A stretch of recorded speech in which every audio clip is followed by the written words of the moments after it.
Let us start our new session with the new example. Example 3.2. First, in example 3.1, the electron drift speed is estimated to be only a few millimeter per second for electrons in the range of few amperes. How then is the current established almost the instant a circuit is closed? See, whenever electrons are having the drift speed based on the external force, electrons are already free. In the conductor, electrons are free and they are moving randomly. While we are providing them external field, external force and provide the closed path, they just need a direction. So they suddenly start to flow in the direction opposite to the electric field. If electric field from right to left, electron immediately start to flow from left to right and give you a steady current. So that is the immediate effect is available. Second, the electron drift arises due to the force experienced by electrons in the electric field inside the conductor. But force should cause acceleration. Why then do the electron require a steady average drift speed? See, while we are providing external field, free electron gets accelerated while they get external force. When the external force is applied, while they accelerated, they collide to the positive ion, and as after the collision, their speed becomes normal. Just like if we are running, this is what our acceleration is there. But during this, if we collide with some obstacle, obviously our speed becomes lower or the normal. This is what drift speed of the electron. So when the external field is provided, electron gets an external force, they accelerated, and based on that, with that acceleration, they collide with the positive ion. After the collision, they have the normal speed and they start again with the acceleration and increase its drift speed, increase its speed. After the collision, again they lost their speed, right? So what we have, on the average, electrons acquire a drift speed continuously with the average drift speed. Higher acceleration after the collision, normal condition. Again acceleration is given, again after collision they have the normal. So this is what higher lower values are there. This is what the average value we need to find, and that is average drift speed required to define. If an electron drift speed is so small and the electron's charge is so small, how can we still obtain large amount of current in conductors? See, one electron has a charge 1.6 into 10 raised to minus 19 coulomb. That is a very small, right? And with a single electron, obviously the speed is less. But current conduction is not due to a single charge carrier, but that is due to the charge density. Number of electrons available per unit area. And in the conductor, this free charge carriers per unit area is larger. Single electron is not going to carry a current. Within an area, whatever the amount of charges are there, these charges are moving based on the external force, and this carry a current. And that's why higher current is available. We have, right? When electrons drift in a metal from lower to higher potential, does it mean that the free electrons of the metal are moving in the same direction? No. I repeat the question. When electrons drift in a metal from lower to higher potential, does it mean that all free electrons of the metal are moving in the same direction? No. There is a drift velocity over the random velocities of electron. No same direction of electrons are there, random direction of electrons are available. Okay. Last question. Are the paths of electrons straight lines between successive collision with the positive ion of the metal? First case, in the absence of electric field. Second, in the presence of electric field. In the absence of electric field, the paths are straight lines. But in the presence of electric field, the paths are curved paths. That can moving through another ion because they have the speed. So what? They have larger speed. So they try to collide with other atom also. So there will be another path they can choose and curved path may have. But in the absence of electric field, there is no external force. Just internal repulsion or external or attraction forces are there. Based on that, only straight path they can follow. But with the presence of the electric field, they accelerated. And based on this acceleration, they can choose a curved path and collide with other atoms also. Clear? All 5 questions? The same answers are given over here, what I have explained to each. Next point, mobility. Now, the conductivity is available due to the free charge carriers. These free charge carriers are known as mobile charge carriers. In metals, these free charge carriers, mobile charge carriers, are electrons. But in electrolyte, as I told you, anode and cathode, both terminals with the different charge carriers, so we can say that current conduction is possible due to both positive and negative charge carriers. Right?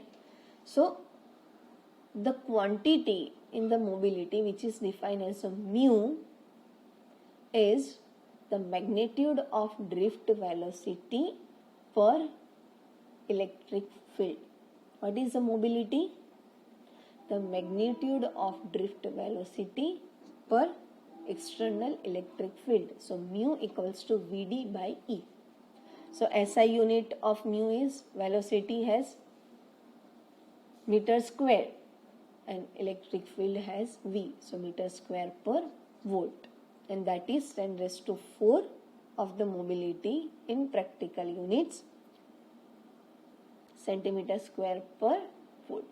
Mobility is always positive because it provides the capacity to move a mobile charge carriers. And as the mobile charge carriers are moving, their capacity shows positive. So mobility is always positive. So velocity, drift velocity equation we have E tau capital E by M. In that point we have considered charge E is negative because that is due to electrons. But here it would be always positive either for the positive charge carrier or negative charge carrier. So consider as a velocity positive. So here Vd by E is nothing but E tau E by M by E. E would be cancelled out. So mobility is E tau by N. And tau is again average collision time for the electrons. Clear? Next is limitations of Ohm's law. Here we observed that in Ohm's law, voltage is directly proportional to the current. But in some of the cases, it won't happen. 3 cases we are going to observe over here. First case, initially V is in nearby to the directly proportional, and later on it is diverted. Just like a first diagram of VI, voltage is available on y-axis, current is available on x-axis. So initially it shows like voltage is directly proportional to the current, but then it gets higher speed and accelerated. Just like it is proportional to I, but not at all the time.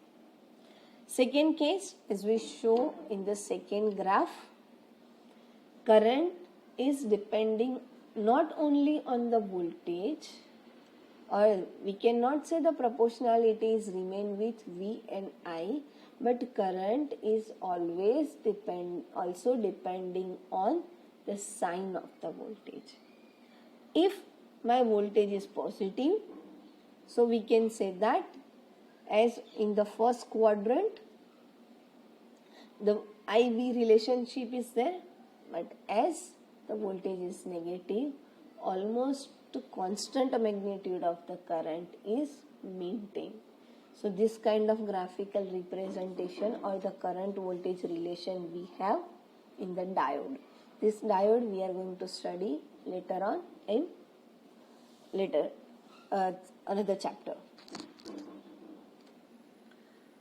And a third type of graphical relation we have, in which that is depending on basically a material. This graphical representation we have for the gallium arsenide. The gallium arsenide, in which basically they're based on its construction, initially current is depending on the voltage and increases linearly. As the current is reaching at its peak point, as the maximum current value is obtained, after that, even though we are increasing the voltage value, current starts to decrease. And after reaching at the minimum point of the current, minimum current value, it is reached, then again it starts to increase the current. So here we able to get the current voltage relation just like a sine wave, just like oscillations, right? So here, based on the different material, different VI relation would be there, which won't obey Ohm's law directly. And this kind of material we can use to get oscillations. Again, we will study later in different chapter. Now, the next topic is resistivity of various materials. Here we will study one table in which different materials are there: conductors, semiconductors, insulators, and different resistance values are there. If there is a metals which has very low resistivity, metals or the conductors which are already having a free electrons in its device, in that material, so just they need few external force and start to accelerate and current starts to generate. So here we can say that the resistivity is very much less in terms of 10 raised to minus 8 ohm into meter to 10 raised to minus 6 ohm into meter. Ohm is the unit of resistance. Resistivity, it means ohm into meter. But for the for insulator, examples are ceramic, rubber, plastics. They have no free electrons are there. To make them electron free, we need to give very much higher external force. So we can say that their resistivity is very much high, that is in terms of 10 raised to minus 18 ohm into meter. Semiconductor is a device in which their resistivities are higher than metals but lower than insulators. And this resistivity decreases with rise in temperature.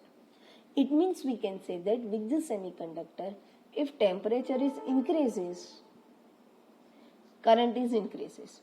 And as current is increases, we can say resistance is low, it means resistivity is less.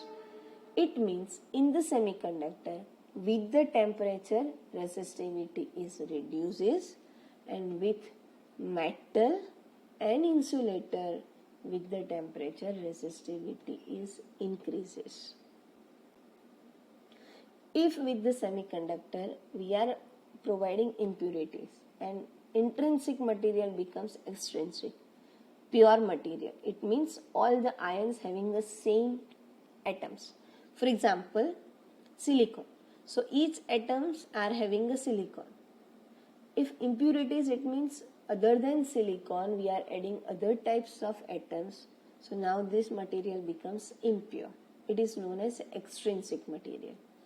Even though the extrinsic material we have, so that extrinsic material we are using to design an electronic device which has a lower resistivity compared to the pure semiconductor intrinsic material. So generally we are using extrinsic material, impure material to construct electronic devices.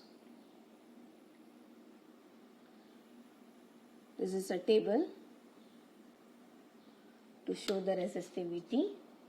First column defines the material, second one is the resistivity, and third one is its temperature coefficient or temperature dependency. First is conductors, silver, copper, aluminum, tungsten, and in each case if you focus the resistivity value, that is in terms of 10 raised to minus 8 at 0 degrees Celsius, and their temperature dependency, that is very much less, 0.00 with the something value. Semiconductors are carbon, germanium, silicon, whose resistivity there is in terms of minus 5 to the some numerical values, whose temperature dependency shows as a negative. It means resistivity is decreases as the temperature is increases, and in the conductor resistivity is increases is if temperature is increases. And for the insulator, as already the resistivity is very much high, it is not much affected, so that is not shown over here.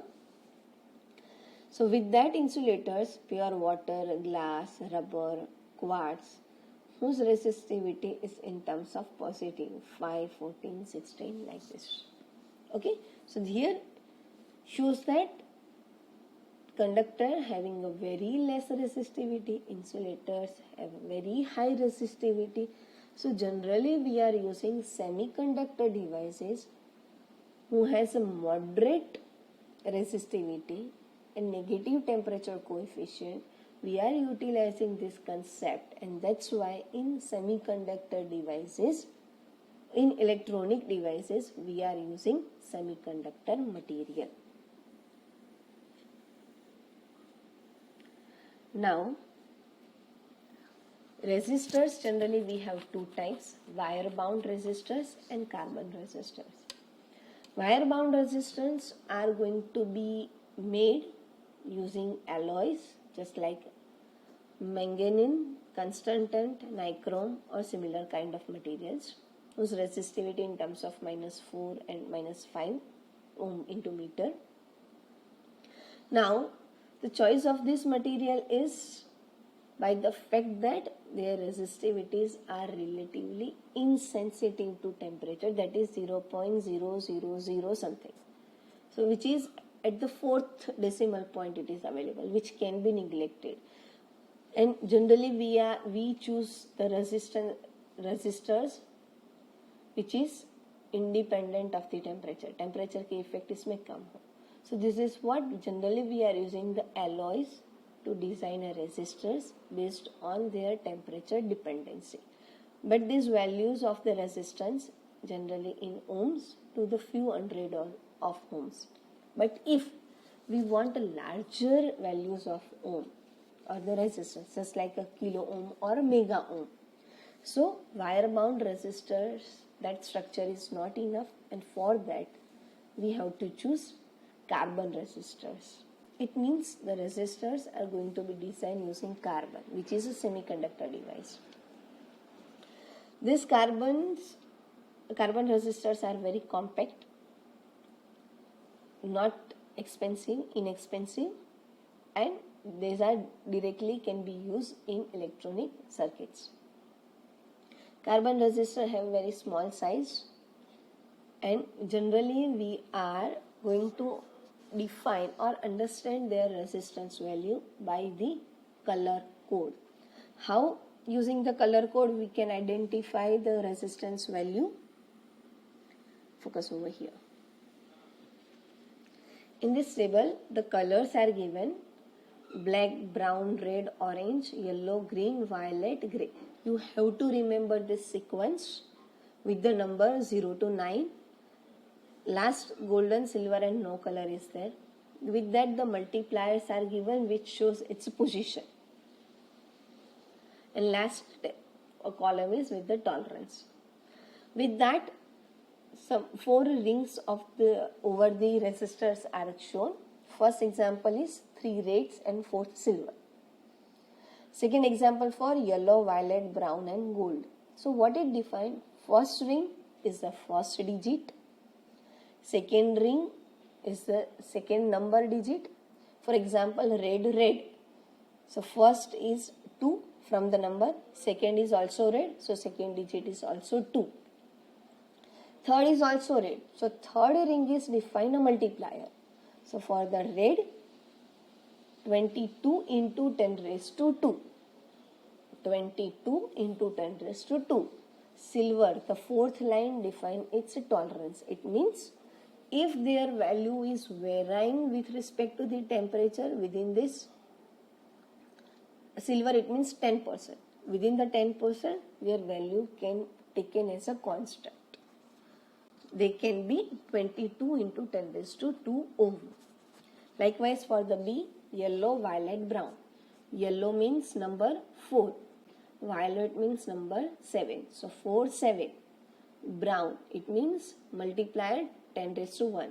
So 47 into 10 raised to 1. Matlab 10, 47 into 1. So 470. So 470 ohm resistance with plus or minus 5 tolerance is given for the gold. If over the many of the resistor that fourth line is not available, then tolerance is given as a no color with the 20%. If, for example, is given orange, blue, yellow and gold. So orange means 3, blue means 6, so 36. Yellow means 4, means 10 raised to 4. So 36 into 10 raised to 4 with plus or minus 5 tolerance ohm value is given. So this is how we can identify the resistance value from its color rings over the resistor. Here we are going to end our session. Hope you understood. Thank you.